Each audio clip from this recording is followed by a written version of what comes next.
Guys, for today's video, i-open lang natin ang ating TikTok account or yung ating TikTok app. And then, pagka-open guys, mula dito sa pinakang homepage, itap lang natin yung profile para mapunta sa pinakang timeline or profile ng ating TikTok. So, dito sa timeline guys, itap nyo lang yung your orders.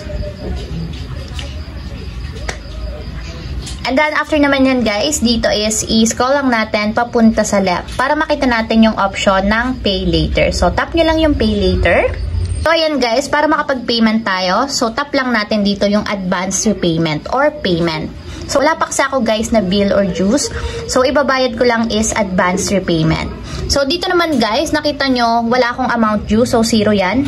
So, total amount ng aking available credit limit is 3,161. So, repayment amount. So, tinignan ko yung aking statement for the month of January. So, babayaran ko na siya ngayon. So, 206.42 yung nakalagay.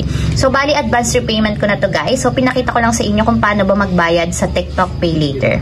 So, once na nilagay nyo na guys yung amount na ibabayad ninyo or yung repayment amount, itap nyo na yung continue. And ayan guys, meron pa pala kayo ditong ibang pwede pang pagpilian. So, pwede siya sa GCash, internet banking, or through 7-Eleven. So, pipiliin ko na lang dito guys is GCash since mas mabilis makapagbayad gamit ang GCash and accessible siya para sa akin. So, tap ko na yung GCash. So, ayan guys, confirm lang natin. So, tap natin yung pay.